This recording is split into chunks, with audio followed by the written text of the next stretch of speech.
নমস্কাৰ মই ভাৰ্গৱ দুৱাৰা ৰাজ্যৰ কোটি কোটি জনতালৈ ভাল খবৰ দিছে হিমন্ত বিশ্ব শৰ্মা চৰকাৰে এটা দুটা নহয় 12টাকৈ বৃহৎ ঘোষণা কৰিছে খুদ ৰাজ্যৰ মুখ্যমন্ত্ৰী ডক্টৰ হিমন্ত বিশ্ব শৰ্মাই চৰকাৰী কৰ্মচাৰীৰ পৰা আৰম্ভ কৰি গাঁও বুঢ়া আৰু অৰুণোদয় আঁচনিলৈকে 12টাকৈ বৃহৎ ঘোষণা ৰাজ্যৰ মুখ্যমন্ত্ৰী ডক্টৰ হিমন্ত বিশ্ব শৰ্মাৰ কেবিনেট বৈঠকৰ অন্তত সংবাদমেল সম্বোধন কৰিলে হিমন্ত বিশ্ব শৰ্মাই আৰু এই 12টাকৈ বৃহৎ ঘোষণা কৰিছে এই 12টা বৃহৎ ঘোষণাত কি আছে সকলোবোৰ এই মুহূৰ্তত জনাবলৈ চেষ্টা কৰিম এই মুহূৰ্তত লৈ আহিছে ডাঙৰ খবৰ অসমৰ কোটি কোটি জনতালৈ জৰুৰী খবৰ কেবাটা ডাঙৰ ঘোষণা 12টাকৈ বৃহৎ ঘোষণা কৰিছে ৰাজ্যবাসীলৈ মুখ্যমন্ত্ৰী হিমন্ত বিশ্ব শৰ্মাই কি ঘোষণা কৰিছে ৰাজ্যৰ 682 গৰাকী চৰকাৰী কৰ্মচাৰীলৈ আহিছে মহাবিপদত পৰিব কৰ্মচাৰীসকল গোপনে লৈছিল চৰকাৰী কৰ্মচাৰীয়ে অৰুণোদয় আঁচনিৰ ধন অৰুণোদয় আঁচনিৰ সুবিধা লৈ আছিল 682 গৰাকী চৰকাৰী কৰ্মচাৰীয়ে এই সকলে ৰেহাই নাপাব অৰুণোদয়ৰ 1250 টকাকৈ লৈ আছিল প্ৰত্যেক মাহে চৰকাৰী কৰ্মচাৰীয়ে 682 জন চৰকাৰী কৰ্মচাৰীৰ বিৰুদ্ধে লোৱা হ'ব কঠোৰ ব্যৱস্থা এই ঘোষণা কৰিছে হিমন্ত বিশ্ব শৰ্মাই অৰুণোদয়ৰ ধন ঘূৰাই দিব লাগিব 682 জন চৰকাৰী কৰ্মচাৰীয়ে কাকুকে ৰেহাই দিয়া নহব ইতিমধ্যে বিভাগীয় তদন্তৰ নিৰ্দেশ জাৰি কৰিছে মুখ্যমন্ত্ৰী হিমন্ত বিশ্ব শৰ্মাই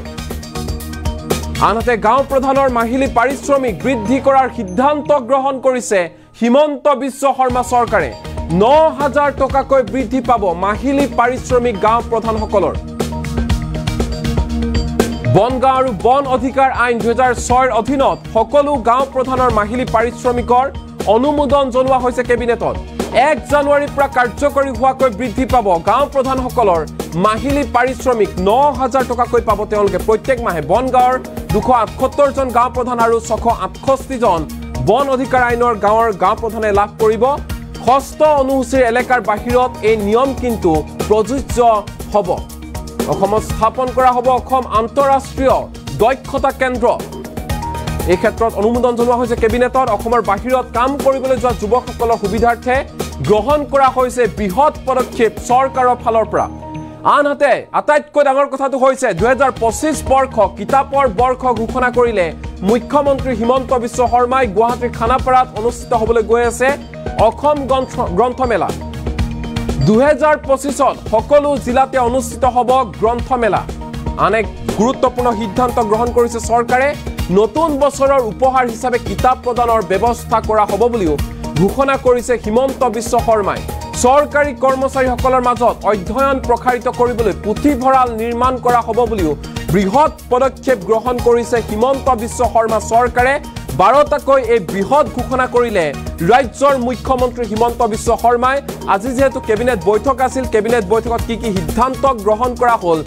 সেই কথা সংবাদমেলৰ জৰিয়তে জনালে ৰাজ্যৰ মুখ্যমন্ত্ৰী হিমন্ত বিশ্ব শৰ্মাই অৰুণোদয় আঁচনিৰ পৰা আৰম্ভ কৰি গাঁও প্ৰধান আৰু চৰকাৰী কৰ্মচাৰীলৈকে 12টাকৈ বৃহৎ সিদ্ধান্ত গ্ৰহণ কৰা হৈছে কেবিনেটত এই মুহূৰ্তত হিমন্ত বিশ্ব শৰ্মাৰ মন্তব্য আমাৰ লগত আছে কি কৈছে সংবাদমেলত মুখ্যমন্ত্ৰীয়ে শুনোৱা হ'ব আঁতৰাই দিবৰ বাবে মই অনুৰোধ কৰিম আৰু এই 682 জন কৰ্মচাৰীৰ বিৰুদ্ধে আমি কঠোৰ অনুশাসনমূলক ব্যৱস্থা আমি গ্ৰহণ কৰিম আমি চৌকছ কৰিবৰ কাৰণে ডিপাৰ্টমেণ্টক অৰ্ডাৰ দিছোঁ আৰু যদি আপোনালোক কোনোবাই ডিটেইল বিচাৰে 682 জনৰ নাম ঠিকনানো কি যদি জানিব খোজে আমি নাম ঠিকনাখিনিও গুৱাহাটীত আমি ৰিলিজ কৰি দিব পাৰিম বা কালি আমাৰ মন্ত্ৰী জয়ন্ত মল্ল বৰুৱা বিমল বৰাৰ পৰা আপোনালোকে অহাকালি লৈ ল'ব পাৰিব যদি আপোনালোকে বিচাৰে ইয়াৰ পিছত আজি আমাৰ কেবিনেটে আৰু এটা সিদ্ধান্ত লৈছে যে 2025 চনৰ বৰ্ষটো আমি কিতাপৰ বৰ্ষ হিচাপে পালন কৰিব খুজিছো অসমত এইবাৰ প্ৰথমবাৰৰ বাবে গুৱাহাটী গ্ৰন্থমেলা আমি খানাপাৰা ফিল্ডত কৰিবলৈ অনুমতি দিছো যদিও 26 জানুৱাৰীৰ অতি নিচে ওচৰত হ'ব নিৰাপত্তাজনিত শংকা থাকে তথাপিতো কিতাপৰ স্বাৰ্থত আমি এবাৰ খানাপাৰাত বুক ফেয়াৰ কৰিম বুলি আমি সিদ্ধান্ত লৈছিলো আৰু আজি আমি কেবিনেটত সিদ্ধান্ত লৈছো যে প্ৰতিজন মন্ত্ৰীয়ে বুক ফেয়াৰত যাব কিতাপ কিনিব আৰু ডিপাৰ্টমেণ্টৰ পৰাও য'ত যেনেকৈ বাজেট আছে তেনেকৈ কিতাপ কিনিবৰ কাৰণে চেষ্টা কৰিব আৰু গোটেই বছৰটোত বিভিন্ন চৰকাৰী কাৰ্যসূচীৰ জৰিয়তে আমি অসমৰ নতুন প্ৰজন্মৰ মাজত কিতাপ কিনা আৰু কিতাপ পঢ়া তাৰ কাৰণে শিক্ষা বিভাগক আমি এটা ডিটেইল একশ্যন প্লেন বনাব কৈছোঁ কেনেকৈ আমি 2025 চনৰ বৰ্ষটোক কিতাপৰ বৰ্ষ হিচাপে পালন কৰিব পাৰোঁ আৰু এই বিষয়ে আৰু কথা আমি যেতিয়া একশ্যন প্লেনটো ৰেডি হৈ যাব আমি ক'ব পাৰিম কিন্তু মোটামুটি যেনেকৈ বিভিন্ন বৰ্ষ বিভিন্ন থিমত চৰকাৰসমূহে পালন কৰে এই বছৰ আমি কিতাপৰ বৰ্ষ হিচাপে 2025 চনটো আমি পালন কৰিবলৈ সিদ্ধান্ত লৈছোঁ আপোনালোকৰ যদি কিবা সুধিব আছে आज हमारे डिब्रूगढ़ में कैबिनेट का बैठक हुए और डिब्रूगढ़ का कैबिनेट में हम कोई सारे इम्पोर्टेंट डिसीजन लिया हमारा फॉरेस्ट विलेज का जो गांव बूढ़ा होते हैं ये गांव बूढ़ा लोगों को पहले रेनुमरेशन नहीं मिलते थे अभी हम लोग रेनुमरेशन देने के लिए निर्णय लिया हमने ये कैबिनेट में एक असम इंटरनेशनल स्किल सेंटर खोलने के लिए निर्णय लिया जो सरकारी कर्मचारी होते हुए भी अरुणोदय का लाभ ले रहा था उनका खिलाफ व्यवस्था लेने का निर्णय किया और 2025 साल को पुस्तक का वर्ष का हिसाब से हमने सेलिब्रेट करने के लिए निर्णय ली হব এইটো অৰুণোদয় টুৰ ওৱানৰ খিনিটো অলৰেডি আমি সেইখিনি যিহেতু ওৱানৰে বহুত টুত সোমাই গ'ল গতিকে ওৱানৰ ডাটাবেছ এতিয়া আৰু আমি নাচাওঁ অৰুণোদয় টুৰ ডাটাবেছটো আমি চাওঁ টুৰ ডাটাবেছত আমি 682 নে 80 কৰ্মচাৰীক আমি অৰুণোদয় লৈ থকা আমি পাওঁ আৰু এওঁলোক নিয়মীয়া কৰ্মচাৰী যেটো 1 তাৰিখে দৰমহা পায় কোনো কন্ট্ৰাকচুৱেল চুক্তিবদ্ধ অংগনবাদী নহয় কোনোবাই হেলথত কাম কৰে কোনোবাই বিত্ত বিভাগত কাম কৰে কোনোবাই ৰেভিনিউ ডিপাৰ্টমেণ্টত কাম কৰে যি প্ৰপাৰ গভৰ্ণমেণ্ট এমপ্লয়ি গতিকে তেওঁলোকে লৈ থকাটো আচৰিত আৰু কিন্তু লৈ আছিলে এইটো ক্ষেত্ৰত আপোনালোকে যথেষ্ট ষ্ট্ৰিক্ট মেজাৰ লৈছে কিন্তু তথাপিও মানুহে এইটো মানে কৰি আছে এতিয়া অৰুণোদয় 3 স্যাৰ কিবা স্যাৰ এনেইটো আজিকালি টেকনলজিৰ কাৰণে ললেও বহুত দেৰি ল'ব নোৱাৰে টেকনলজি ইমান ডিটেক্ট হৈছে ধৰক এজনৰ ঘৰত দুখীয়া নহয় কিন্তু ধনী এজনে ললে এতিয়া আমি ইলেক্ট্ৰিচিটি কনজিউম কিমান কৰে তাৰ পৰাও আমি ধৰিব পাৰো যে মানুহজন ধনী নে দুখীয়া আজিকালি নিয়ম বহুত হৈ গল যেনেকৈ আপোনাৰ ঘৰত 120 মেগাৱাট ইলেক্ট্ৰিচিটি কিলোৱাট আমি 120 ইউনিট খৰচ কৰো এজন অৰুণোদয় বেনিফিচিয়াৰী নাম পালোতে 200 ইউনিট খৰচ কৰে তেটো দুখীয়া হ'বই নোৱাৰে গতিকে আজিকালি গভৰ্ণমেণ্টে প্ৰথম এমাহ দুমাহ কোনোবাই ললেও লাহে লাহে গভৰ্ণমেণ্টে টেকনলজিৰ জৰিয়তে সকলোখিনি চিনাক্ত কৰিব পাৰে এইবাৰ আমি 26 জনক অৰুণোদয়ৰ পৰা কাটি দিছো কিয় কাটিছো তে অৰুণোদয় লৈছে জিএসটিও পেমেন্ট কৰি আছে গতিকে জিএসটি পেমেন্ট কৰা মানুহটো অৰুণোদয় ল'ব নোৱাৰে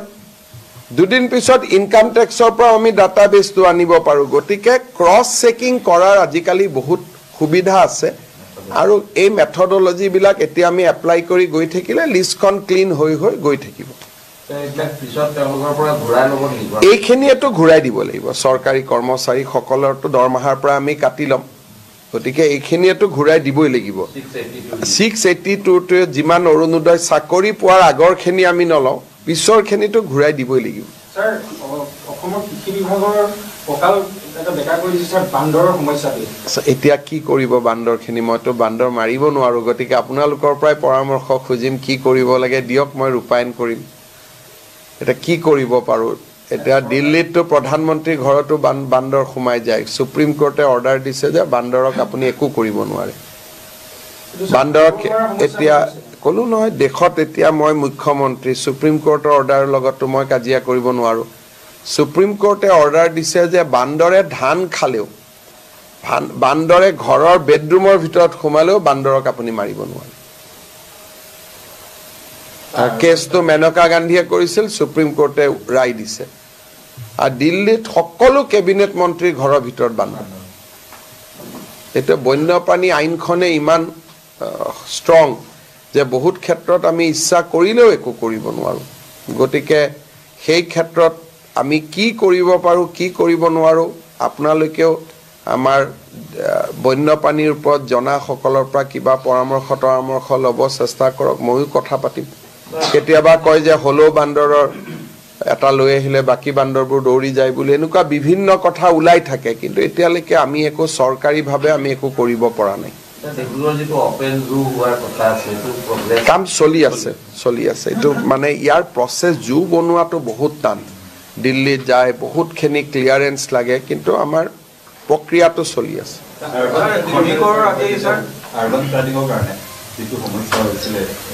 চক গুৱাহাটী ডিব্ৰুগড় উন্নতিৰ লগে লগে আৰবান ফ্লাডিংটো এটা জটিল হৈ গৈ পৰি থাকে। এতিয়া আমাৰ মন্ত্ৰী আহিছে, নগৰ উন্নয়ন বিভাগৰ মন্ত্ৰী, তেওঁ ডিব্ৰুগড়ৰ আৰবান ফ্লাডিঙৰ বিষয়াসকলৰ লগত কথা পাতিব। কিমানখিনি পাৰোঁ আমি চেষ্টা কৰিম, কিন্তু মইতো গুৱাহাটীটো আজি 20 বছৰ ধৰি পাৰা নাই। গতিকে মই একো দাবী নকৰোঁ, চেষ্টা কৰিম। মই একেবাৰে সন্তুষ্ট নহয় যি ধৰণে কাম কাজ চলি আছে। গুৱাহাটীত গৈ পেলাই মই একশ্যন অলপ ল'ম, কাৰণ এই প্ৰজেক্টটো আজি 6 বছৰ লাগিলে। এটা ষ্টেডিয়াম বনাবৰ কাৰণে 6 বছৰ নালাগে। গতিকে 2025ৰ ভিতৰতে যাতে ই শেষ হয়। আৰু নতুনকৈ আমি চেংচনো কৰিছোঁ। এতিয়া যিটো 5000ৰ গেলাৰী হৈ আছে তাক আমি 15000লৈকে লৈ যাম। তাৰো প্ৰজেক্ট চলি আছে, কিন্তু নিৰ্মাণৰ যিটো গতি সেই গতিটোত মই একেবাৰে সন্তুষ্ট নহয়, আৰু মই ব্যৱস্থা ল'ম গুৱাহাটীত। চৰকাৰখন মোৰ যেতিয়া মোৰে গাফিলতি বুলি ক'ব লাগিব। বেলেগক কৈ কি লাভ হ'ব? যিহেতু মুখ্যমন্ত্ৰী মই, গতিকে গাফিলতিটো মোৰে বুলি ক'ব লাগিব। গতিকে আপোনালোকে ক'ব, যি কৰিব লাগে কৰি গৈ থাকিব। देखिए, ये तो हमने निरंतर प्रयास कर रहा हूँ कि बाल्य विवाह बंद होना सही है, और बंद भी हुआ है। अभी हम Indian institute of population science को एक काम दिया हूँ अपना सर्वे करके बताने के लिए। लेकिन जो लेटेस्ट